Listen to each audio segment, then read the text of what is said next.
خدا کی قسم سارا سال اس مہینے کا انتظار رہتا ہے، اس مہینے کا انتظار رہتا ہے، وہ اس لیے کہ لوگ اپنے بیٹوں کی سالگرہ پہ خوشیاں مناتے ہیں، لوگ اپنی شادی کی سالگرہ کی خوشیاں مناتے ہیں، لوگ اپنی برتھ ڈے مناتے ہیں۔ وہ ان کا فعل ہوگا۔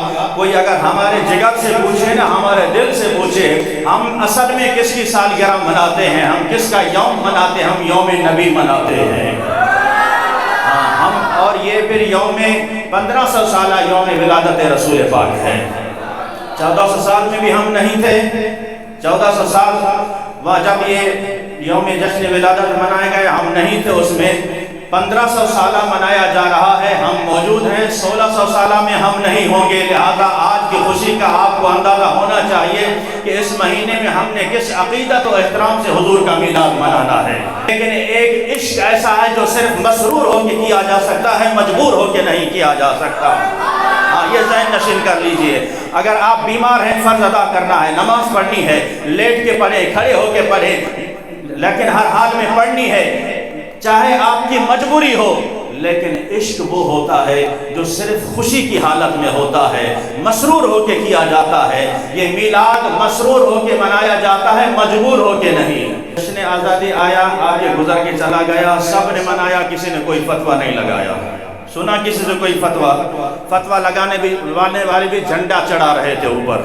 کیوں؟ پاکستان کا پرچم ہے، ہمیں بھی دل و جان سے پیارا ہے، لیکن فرق صرف اتنا ہے کہ پاکستان کا پرچم چڑھاتے ہوئے، پرچم کشائی کرتے ہوئے آپ نے یہ فتویٰ کیوں نہیں لگایا کہ یہ جائز ہے یا ناجائز ہے؟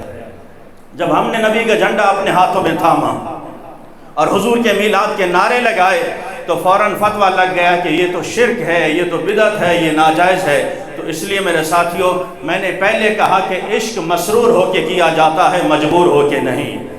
اور عشق جو ہوتا ہے نا، محبت، جیسے صحابہ کرام کو محبت تھی حضور سے۔ ایک مثال دے کے میں آگے چلتا ہوں کہ حضور صلی اللہ تعالیٰ علیہ وسلم کے صحابہ، کون سی ایسی چیز تھی کہ مشرکوں نے انہیں دیکھ کر معاذ اللہ صحابہ کو بے وقوف کہا کہ یہ لوگ بے وقوف ہیں، پاگل ہیں؟ کیا نمازیں پڑھتے ہوئے دیکھ کے انہیں بے وقوف کہا تھا؟ سجدے کرتے ہوئے انہیں دیکھ کے بے وقوف کہا تھا؟ معاذ اللہ صدقہ و خیرات دیتے ہوئے نہیں۔ کس بات پہ بے وقوف کہا؟ کہ جب حضور صلی اللہ تعالیٰ علیہ وسلم اپنا لعاب دہن مبارک، تھوک مبارک اگر باہر پھینکنا چاہتے، زمین پر گرانا چاہتے، تو صحابہ وہ لعاب دہن گرنے نہیں دیا کرتے تھے۔ کہیے سبحان اللہ۔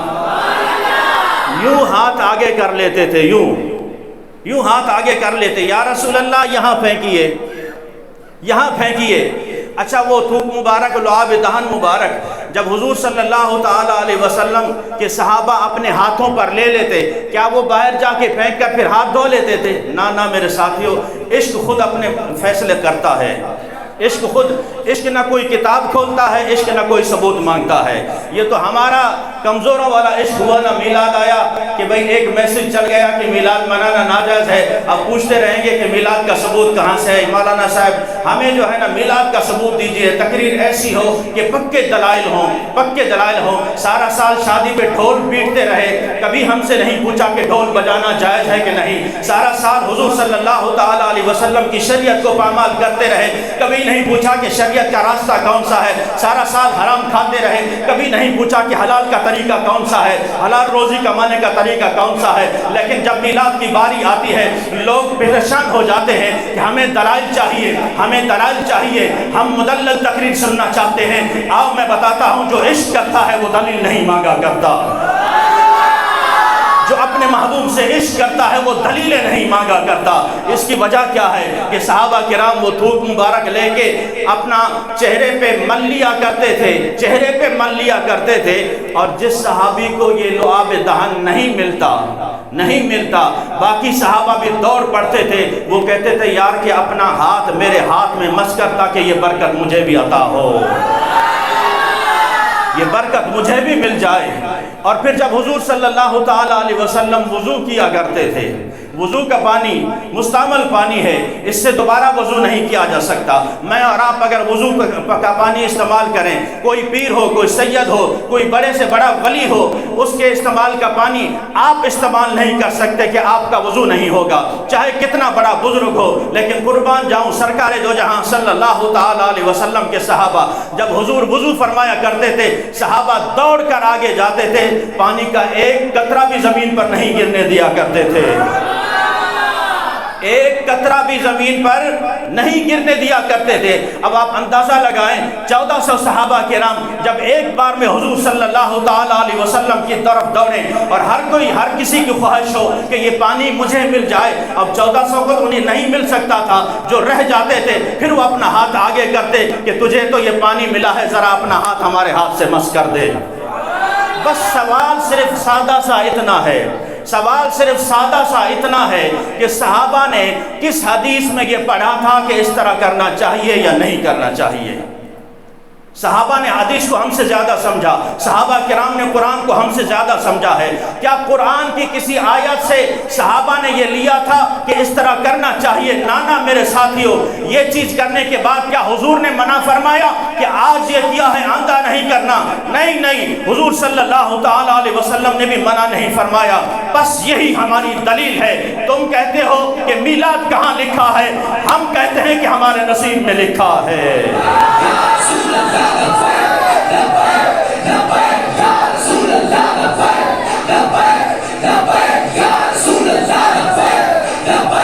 لبیک یا رسول اللہ، سرکار کی آمد، سرکار کی آمد، دلدار کی آمد، دلدار کی آمد، آمد مصطفیٰ، آمد مصطفیٰ، آمد مجتبیٰ۔ اس لیے میرے ساتھیوں دل کھول کر حضور صلی اللہ تعالیٰ علیہ وسلم کا میلاد منائیے، اس لیے کہ اللہ تبارک و تعالیٰ نے یہ خوشی میرے اور آپ کے نصیب میں لکھی ہے۔ یہ میلاد حضور صلی اللہ تعالیٰ علیہ وسلم کا تذکرہ، حضور صلی اللہ تعالیٰ علیہ وسلم کی آمد کا بیان، یہ اللہ تبارک و تعالیٰ نے میرے اور آپ کے نصیبوں میں لکھا ہے۔ اچھا جی، ایک سوال ہوتا ہے کہ اللہ تبارک و تعالیٰ کے محبوب علیہ السلام کا میلاد صدیق اکبر نے اتنا عرصہ گزارا، انہوں نے نہیں منایا، فاروق اعظم نے اتنا عرصہ گزارا، انہوں نے نہیں منایا، عثمان غنی نے اتنا عرصہ گزارا، انہوں نے نہیں منایا، حضرت علی شیر خدا نے اتنا عرصہ گزارا، انہوں نے نہیں منایا۔ بات صرف اتنی ہے میرے ساتھیوں، جو صحابہ کرام حضور صلی اللہ تعالیٰ علیہ وسلم کے ایک اشارے پر اپنے گھوڑے سمندروں میں ڈال دیا کرتے تھے، وہ میلاد نہیں مناتے تھے۔ بات عشق اور محبت کی ہے، جو صحابہ کرام اپنی گردنیں حضور صلی اللہ تعالیٰ علیہ وسلم کے لیے کٹا دیتے ہوں۔ آج وہ دور تو نہیں ہے، لیکن یہ دور تو ہے، تو ہم اتنا تو کہہ سکتے ہیں کہ حضور آ گئے ہیں۔ اٹھو غم کے مارو، چلو بے سہارو، خبر یہ سنا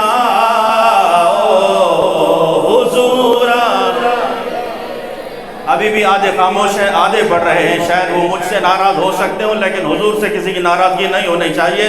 حضور کے ذکر سے آپ کو اللہ نے آواز دی ہے، سر دی ہے یا نہیں دی ہے، لیکن دل تو دیا ہے نا۔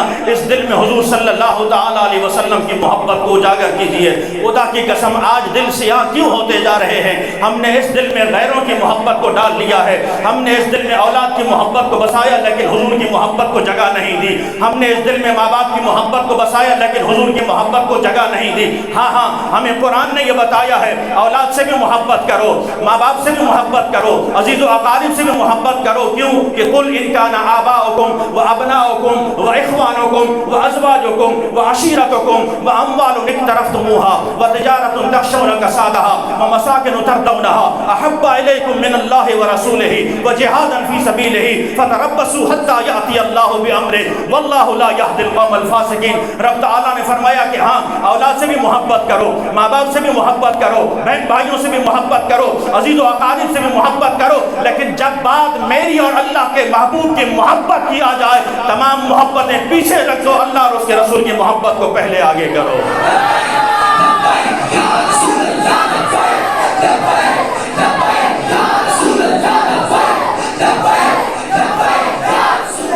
اس لیے عزیزان محترم یہ تمام محبتیں ان کو ہم نے دلوں میں جگہ دی ہے، وطن کی محبت کو بھی ہم نے دلوں میں جگہ دی ہے، قومیت کی محبت کو بھی ہم نے بہت بڑی جگہ دی ہے۔